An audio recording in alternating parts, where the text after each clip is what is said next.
लाभ और हानि के दूसरे वीडियो में आप लोगों का स्वागत है। हम लोगों ने लाभ और हानि का पहला वीडियो देखा था और उसमें हम लोगों ने बेसिक जो लाभ और हानि होता है उसके बारे में समझा, क्रय किसको होता है, विक्रय किसको कहा जाता है। ठीक है, बहुत सिंपल तरीका से हमने उसको डिस्क्राइब किया था। अगर आपने नहीं देखा तो आप प्लीज़ उस वीडियो को ज़रूर देखिए। बहुत कंसेप्ट मैंने बताया था, बहुत डिटेल में हर एक चीज़ मैंने आपको बताई थी कि कैसे लाभ और प्रतिशत का क्या मतलब होता है, कैसे कैसे उसको माना जाता है। सीपी का मतलब 100% होता है। सारी चीज़ें मैंने आपको बताई थी। ठीक है, तो आज जो हम लोग स्टार्ट कर रहे हैं एकदम साधारण प्रश्न से। सबसे पहले हम लोग साधारण प्रश्न देखेंगे, फिर टाइप बाई टाइप, यानी कि जैसे जैसे प्रश्न का स्तर बढ़ते जाएगा हमने उनको कैटेगराइज किया अलग अलग। ठीक है, तो सबसे पहले साधारण प्रश्न को देखेंगे और जैसे भी मैंने प्रश्न लिखा इससे रिलेटेड 2-3 प्रश्न और देख लेंगे। फिर हम लोग अपनी कैटेगरी को चेंज करेंगे, तो हर एक कैटेगरी को चेंज करते हुए जाएंगे। ये श्रृंखला अब रुकने वाली नहीं है, आप बेटेंशन रहिए। ये एकदम आपको कंप्लीट लाभ और हानि का जो कंप्लीट टॉपिक है वो आपको मिलने वाला है। प्रतिशत भी आपको पढ़ाया जाएगा। अगर आपको प्रतिशत की ज़रूरत है तो आप जरूर बताएं, मैं प्रतिशत भी आपको करवाऊंगा। ठीक है, तो देखिए जैसे क्वेश्चन मैंने लिखा है कि एक दुकानदार किसी वस्तु को 210 रुपये में खरीदता है। बहुत सिंपल सा प्रश्न है, सब आप लोग इसका आंसर कर लोगे। ठीक है, तथा वस्तु के मरम्मत पर 30 रुपये अतिरिक्त खर्चा करता है। ठीक है, यदि उसने वस्तु को 280 रुपये में, है ना, यदि उसने वस्तु को 280 रुपये में बेचा होता तो उसका लाभ प्रतिशत क्या होगा, यानी कि उसका लाभ प्रतिशत हमको बताना। तो सबसे पहली बात तो ये है कि उसने कितने रुपए में उसको खरीदा और कितने रुपए उसने उसकी मरम्मत पे खर्च किए, ये हमको पता करना है। तो वो मेरा क्या हो जाएगा, क्रय मूल्य हो जाएगा। वो मेरा क्या हो जाएगा, क्रय मूल्य। तो अगर हम क्रय मूल्य के बारे में बात करें तो हमारा क्रय मूल्य क्या हो जाएगा, हमारा क्रय मूल्य हो जाएगा 210 रुपया प्लस 30 रुपया। 30 रुपया क्योंकि मैंने खर्चा किया है उस पर मरम्मत में, तो मैंने 30 रुपया जो है वहाँ पर लिख दिया। ठीक, तो अब मैं देखो कितना आंसर आ जाएगा, मेरे पास आंसर आ जाएगा 240 रुपये, यानी कि कुल मिलाकर के मेरा क्रय मूल्य कितना पड़ गया, 240 रुपये। ठीक है, मैंने उसको बेचा कितना में, 280 में, तो मैं लिख लेता हूँ वहाँ पर विक्रय मूल्य। ठीक है, मैंने उसको 240 रुपये में जो है बेच दी, सॉरी 280 रुपये में बेच दिया। तो 280 रुपये जो है वो मेरे पास विक्रय मूल्य हो गया। तो मैं बोलूँगा क्या, ये मेरे पास कॉस्ट प्राइस है, ये मेरे पास सेलिंग प्राइस है, यानी कि 240 रुपया कॉस्ट प्राइस और 280 रुपया सेलिंग प्राइस। तो मैं देख पा रहा हूँ क्या कि कॉस्ट प्राइस छोटा और सेलिंग प्राइस क्या है, बड़ा है। इसका मतलब उसको क्या हो गया, फ़ायदा हो गया। तो फ़ायदा कितना हुआ वो हमको पता करना। जो फ़ायदा हुआ वही मेरा क्या कहलाएगा, लाभ। वही मेरा क्या कहलाएगा, लाभ। तो मेरा लाभ कितना हो जाएगा, मेरा लाभ हो जाएगा 280 माइनस 240। तो हम माइनस करेंगे तो 40 मेरा क्या हो चुका है, लाभ हो चुका है। ठीक है, ये मैं समझाने के लिए कर रहा हूँ, बच्चा आप बहुत फास्ट कर सकते हो। ठीक है, तो लाभ हो गया। तो लाभ प्रतिशत निकालने का मतलब मैंने क्या बताया था, ठीक है, कि लाभ प्रतिशत कैसे निकलता है, लाभ को गुना करना है। ठीक है, लाभ को किससे गुना करना है, 100 से, और किसके सापेक्ष में, किसके सापेक्ष में लाभ हुआ है उससे डिवाइड करना होता है। जैसे देखिए 240 था 280, तो मुझे कैसे पता चला कि मुझे 80 रुपये का प्रॉफिट हुआ, 40 रुपये का मुझे फ़ायदा हुआ है, मुझे कैसे पता चला। तो क्योंकि मैंने 240 की वस्तु को 280 रुपये में बेचा है, तो किसके सापेक्ष में, 240 के सापेक्ष में मैंने 280 में बेच दिया उसको, इसलिए मुझे 40 रुपये का फ़ायदा हुआ। तो 240 के सापेक्ष में उसको बेच रहा हूँ, इसलिए 240 मेरा कहाँ जाएगा, नीचे आ जाएगा। 240 मेरा नीचे आ जाएगा। तो लाभ प्रतिशत मेरे पास 40 है, सॉरी लाभ मेरे पास 40 है, और यहाँ हो जाएगा 100 डिवाइडेड बाई 240। इसको आप काट सकते हैं ऐसे करके, इसको काटेंगे तो ये काटेगा 6 बार में, और यहाँ पर आ जाएगा आपके पास 50/3, और 50/3 का मतलब 16 सही 2/3%। ठीक है, 16 सही 2/3% जो है क्या हुआ है, उसको लाभ हुआ है। समझ में आई बात। चलिए अब हम बात करेंगे हमारे अगले प्रश्न पे। बहुत सिंपल सा प्रश्न था, इन सभी प्रश्न से आपका कंसेप्ट क्लियर होगा। ठीक है, आपका कंसेप्ट क्लियर होगा। मैं स्टैंडर्ड बाय स्टैंडर्ड आपको क्वेश्चंस प्रोवाइड कराऊंगा। एकदम साधारण प्रश्न मैंने लिया, और भी 1-2 प्रश्न हम लोग देखेंगे एकदम साधारण, फिर जो है हम आगे बढ़ेंगे, हमारे प्रश्न के स्टैंडर्ड्स को बढ़ाते जाएंगे। अभी हमने साधारण प्रश्न, जैसे मैंने टाइटल डाला, तो मैं पहले साधारण प्रश्न डिस्कस कर रहा हूँ आपके साथ। ठीक है, चलिए बढ़ते हैं हमारे नेक्स्ट क्वेश्चन पर। देखते हैं दोस्तों एक और साधारण सा प्रश्न। क्या साधारण सा प्रश्न है, प्रश्न में लिखा हुआ है कि एक दुकानदार 3 सही 1/2 यानी कि 3.5, ठीक है, दर्जन अंडे जो है 20 रुपये प्रति दर्जन की दर से खरीदता है। इसमें से 6 अंडे टूट जाते हैं, उसने शेष अंडों को 24 रुपये प्रति दर्जन की दर से बेच देता है।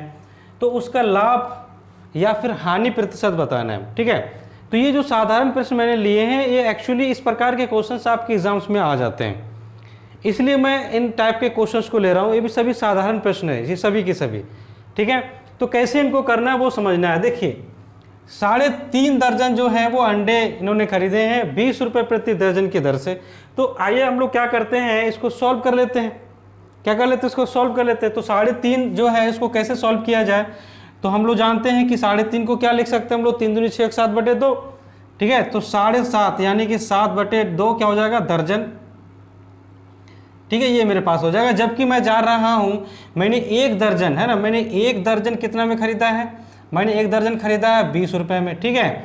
तो मुझे 7/2 दर्जन खरीदना है, तो क्या करूंगा मैं, 7/2 × 20, इसको काट सकता हूं मैं कितना से, 10 से। तो मैं गुना करूंगा तो कितना हो जाएगा, 70, यानी कि 70 रुपये में मैंने उन अंडों को खरीदा। अब इसमें क्या लिखा है कि उसमें से 6 अंडे जो थे वो टूट चुके हैं, बचे हुए शेष अंडों को मैंने 24 रुपये प्रति दर्जन के हिसाब से बेच दिया। 24 रुपये प्रति दर्जन के हिसाब से क्या किया, मैंने उसको बेचा। तो मेरे पास कितने दर्जन बचे, आपको 3 दर्जन बचे ना, क्योंकि मेरे पास 3 सही 1/2 दर्जन अंडे थे, जिसमें से 6 अंडे टूट गए, तो बचे कितने मेरे पास, 3 दर्जन। तो 3 दर्जन अंडे जो बचे मेरे पास, ठीक है, 3 दर्जन मेरे पास अंडे बचे हैं। तो मैं क्या करूंगा, 3 दर्जन का मैं निकाल लूंगा, मैंने 3 दर्जन अंडे को कितने रुपए में बेचा, ठीक है। 3 दर्जन अंडों को मैंने कितने रुपए में बेचा, तो 3 × 24, ठीक है। तो ये कितना हो जाएगा, आप गुना करें तो 4 × 3 = 12, यानी कि 72, यानी 70 रुपये में आपने उनको बेच दिया। कितने रुपए में बेचा, 70 रुपये में आपने बेचा, और खरीदा कितने में था, 70 रुपये में। तो आपको लाभ हुआ, कितना लाभ हुआ पहले वो मैं आपको निकाल लेता हूँ, ठीक है। कितना लाभ हुआ वो हमको पता करना है।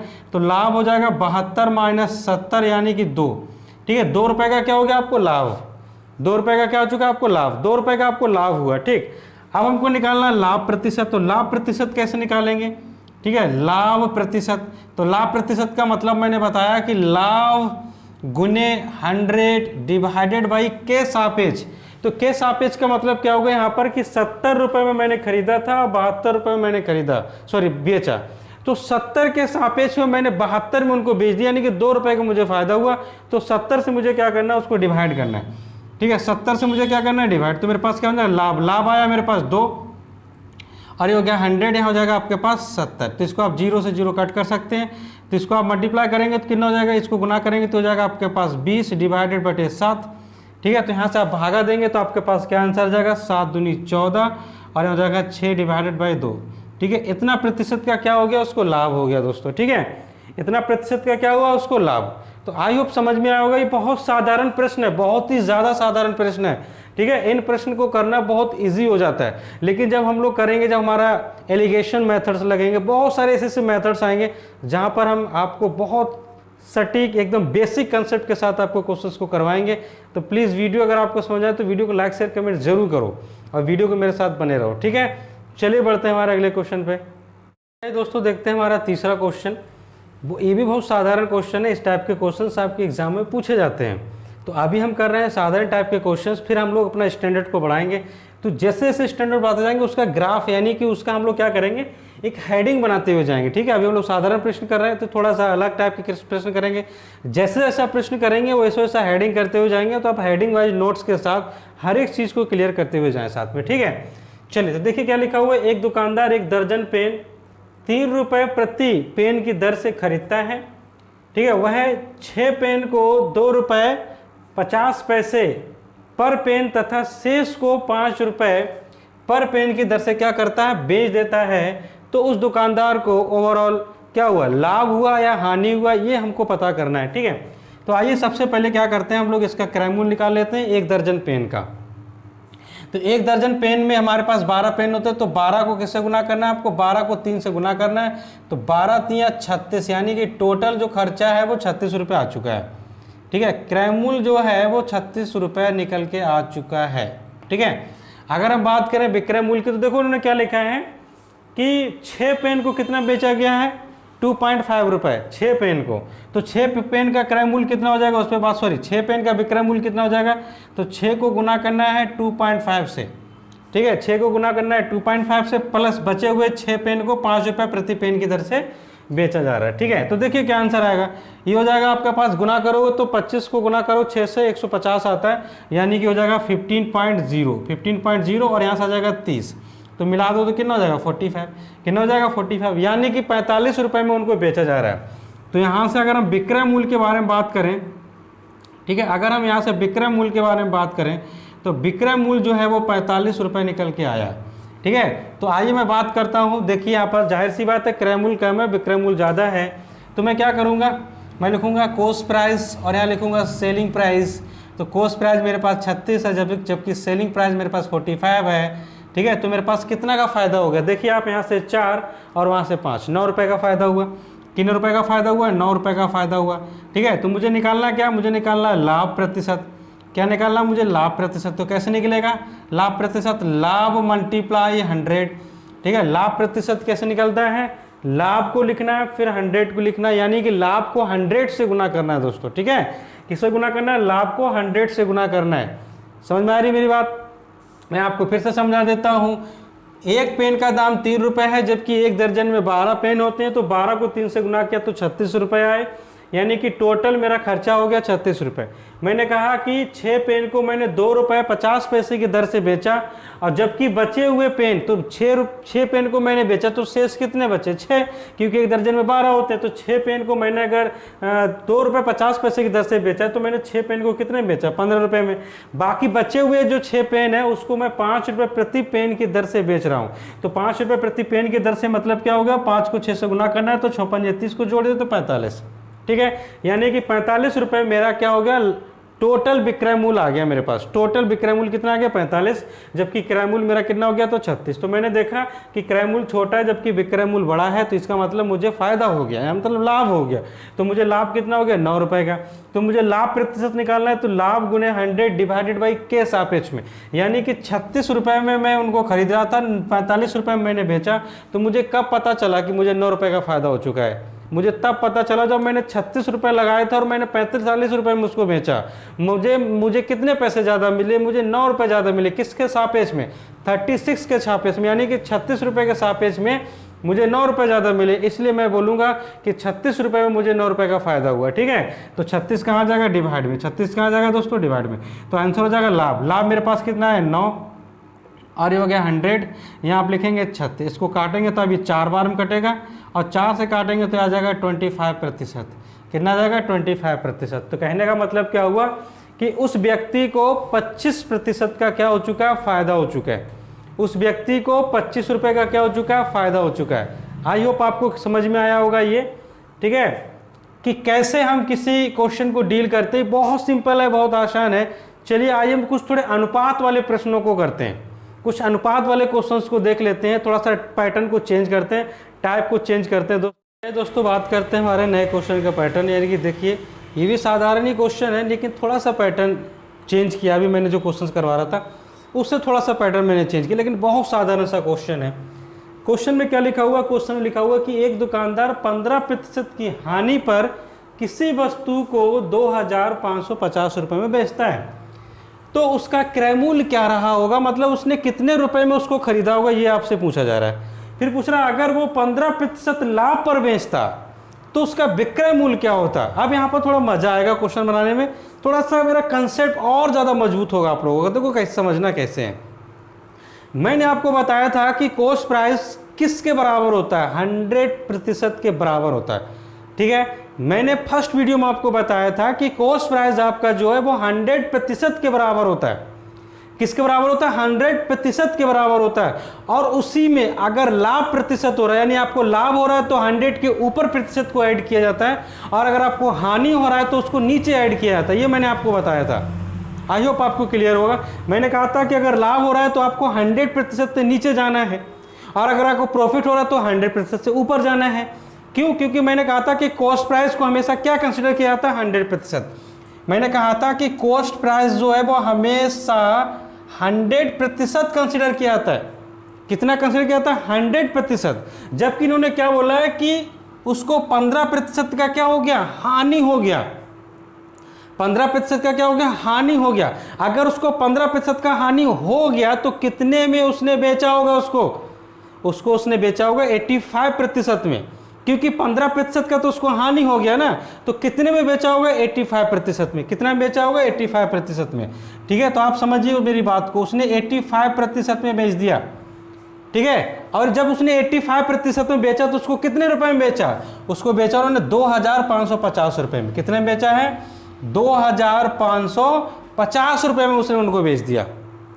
समझ गए मेरी बात को? फिर से समझना, मैंने कहा था किसी भी वस्तु का कॉस्ट प्राइस जो होता है, यानी कि जो उसका क्रय मूल्य होता है, वो हमेशा 100% के बराबर होता है। ठीक है, अगर आपका लॉस हो रहा है तो 100 से नीचे जाएंगे। अगर 20% लॉस हुआ तो 80% हुआ क्रय मूल्य उसका, यानी विक्रय मूल्य, सॉरी। और अगर आपने उसको 30% लॉस पे बेच दिया, मतलब 70% क्या हो गया उसका विक्रय मूल्य हो गया। समझ रहे मेरी बात? अगर आपने 10% प्रॉफिट में उसको बेचा, यानी लाभ में बेचा, तो इसका मतलब 110% में आपने उसको बेचा। ठीक है, इस बात को आपको क्लियरली समझना होगा कि जब भी हम बात करेंगे प्रतिशत की, तो आपको ये बात क्लियर होनी चाहिए कि कॉस्ट प्राइस जो होता है वो हमेशा 100% कंसिडर किया जाता है।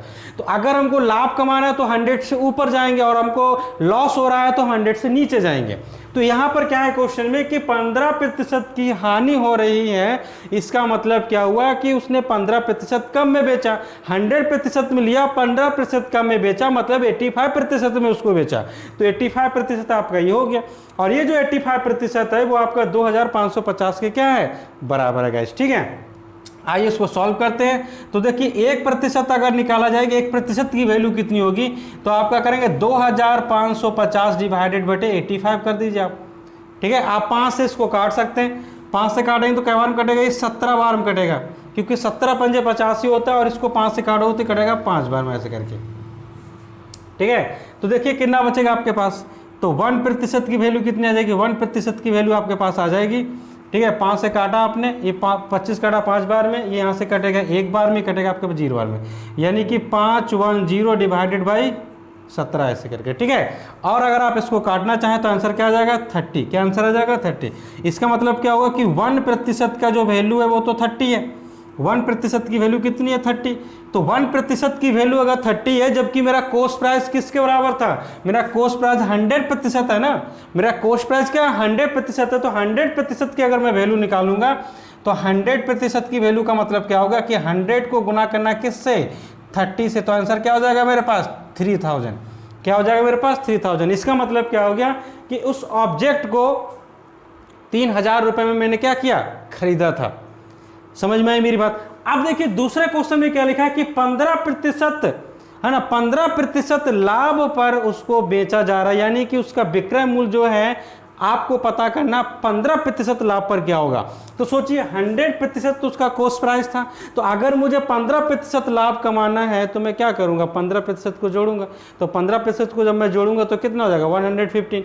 तो 115% का वैल्यू कितना हो जाएगा, जबकि 1% का वैल्यू 30 है, तो 115% का वैल्यू हो जाएगा 115 मल्टीप्लाई 30। तो आप गुना करेंगे, 3 पंजे 15, 3 एकम 3 और 1 4, 3, देखो यहाँ से आंसर हो जाएगा।